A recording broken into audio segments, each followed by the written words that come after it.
37वां अध्याय।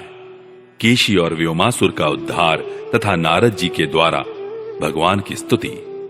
श्री सुखदेव जी कहते हैं, परीक्षित, कंस ने जिस केशी नामक दैत्य को भेजा था वह बड़े भारी घोड़े के रूप में मन के समान वेग से दौड़ता हुआ व्रज में आया। वह अपनी टापों से धरती खोदता आ रहा था। उसकी गर्दन के छितराए हुए बालों के झटके से आकाश के बादल और विमानों की भीड़ तितर बितर हो रही थी। उसकी भयानक हिनहिनाहट से सबके सब भय से कांप रहे थे। उसकी बड़ी बड़ी आंखें थीं। मुंह क्या था, मानो किसी वृक्ष का खोड़र ही हो। उसे देखने से ही डर लगता था। बड़ी मोटी गर्दन थी। शरीर इतना विशाल था कि मालूम होता था काली काली बादल की घटा है। उसकी नियत में पाप भरा था। वह श्री कृष्ण को मारकर अपने स्वामी कंस का हित करना चाहता था। उसके चलने से भूकंप होने लगता था। भगवान श्री कृष्ण ने देखा कि उसकी हिनहिनाहट से उनके आश्रित रहने वाला गोकुल भयभीत हो रहा है और उसकी पूंछ के बालों से बादल तितर बितर हो रहे हैं तथा वह लड़ने के लिए उन्हीं को ढूंढ भी रहा है।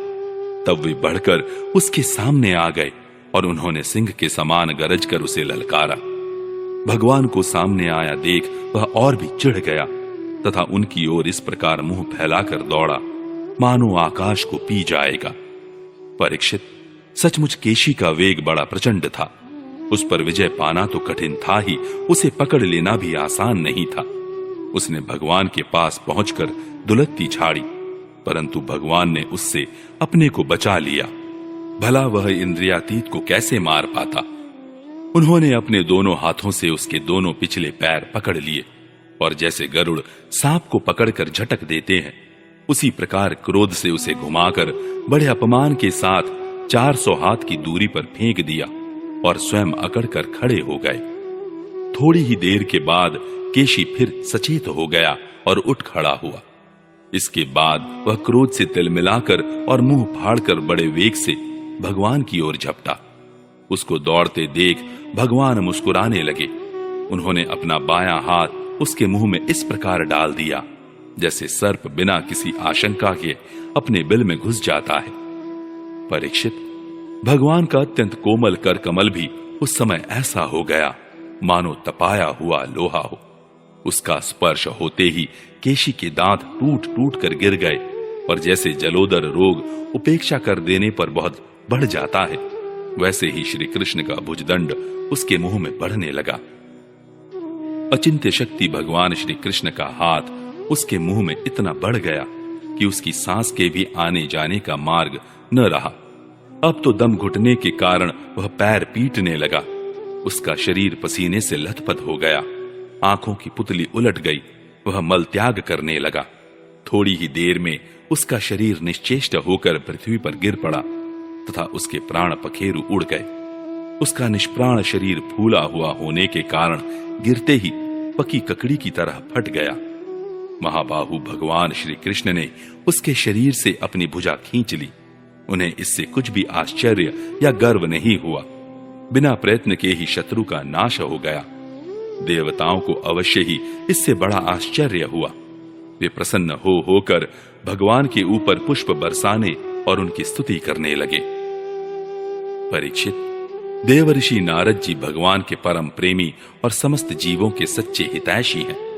कंस के यहां से लौटकर वे अनायास ही अद्भुत कर्म करने वाले भगवान श्री कृष्ण के पास आए और एकांत में उनसे कहने लगे, सच्चिदानंद स्वरूप श्री कृष्ण, आपका स्वरूप मन और वाणी का विषय नहीं है।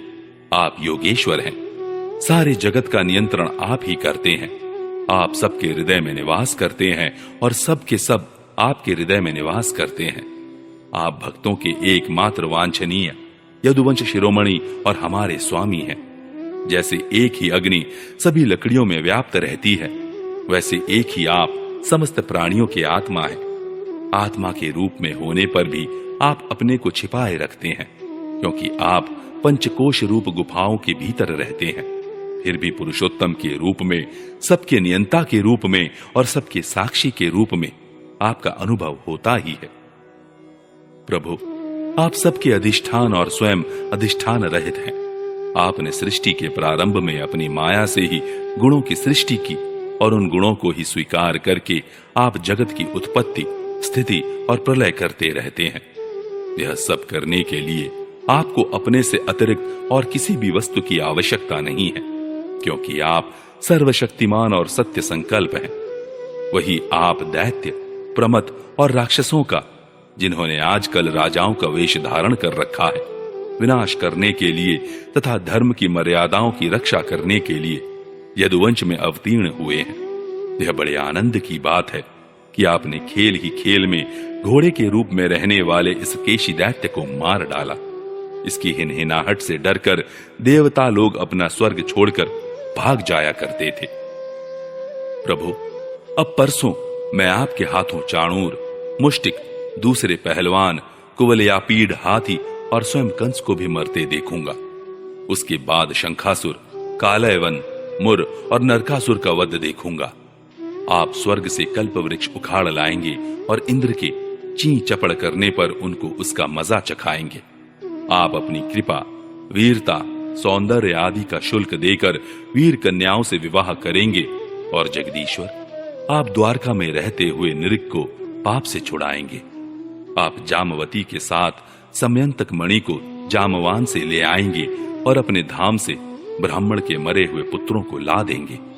इसके पश्चात आप पौंड्रक, मिथ्या वासुदेव का वध करेंगे, काशीपुरी को जला देंगे, युधिष्ठिर के राजसूय यज्ञ में चेदिराज शिशुपाल को और वहां से लौटते समय उसके मौसेरे भाई दंतवक्त्र को नष्ट करेंगे।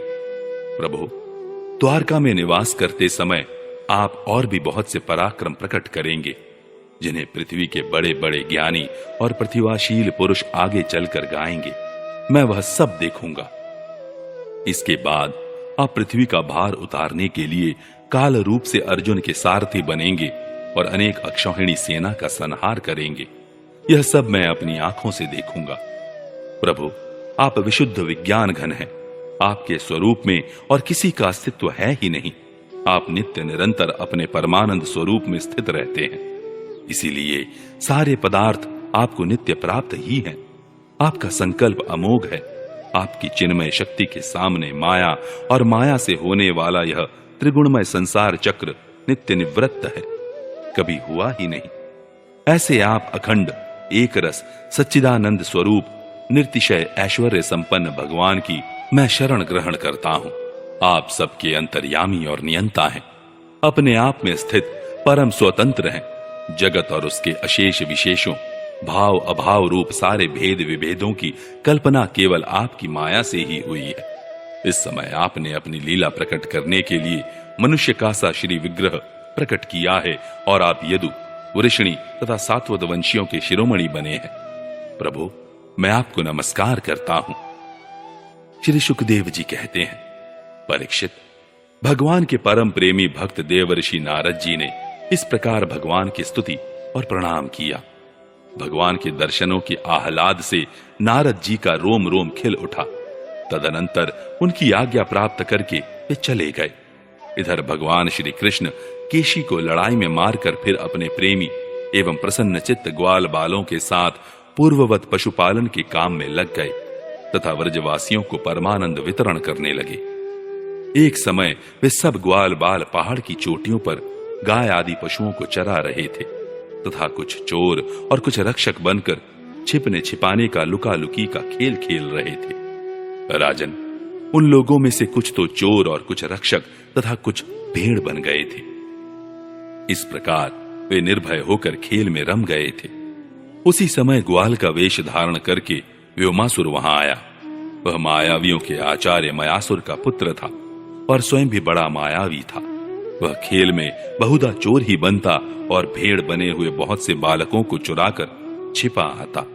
वह महान असुर बार बार उन्हें ले जाकर एक पहाड़ की गुफा में डाल देता और उसका दरवाजा एक बड़ी चट्टान से ढक देता। इस प्रकार ग्वाल बालों में केवल 4-5 बालक ही बच रहे। भक्तवत्सल भगवान उसकी यह करतूत जान गए। जिस समय वह ग्वाल बालों को लिए जा रहा था, उसी समय उन्होंने जैसे सिंह भेड़िए को दबोच ले, उसी प्रकार उसे धर दबाया। व्योमासुर बड़ा बली था।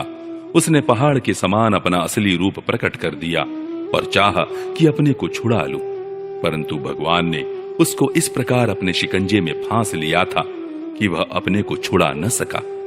तब भगवान श्री कृष्ण ने अपने दोनों हाथों से जकड़कर उसे भूमि पर गिरा दिया और पशु की भांति गला घोंटकर मार डाला।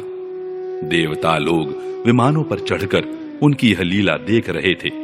अब भगवान श्री कृष्ण ने गुफा के द्वार पर लगे हुए चट्टानों के पिहान तोड़ डाले और ग्वाल बालों को उस संकटपूर्ण स्थान से निकाल लिया। बड़े बड़े देवता और ग्वाल बाल उनकी स्तुति करने लगे और भगवान श्री कृष्ण व्रज में चले आए।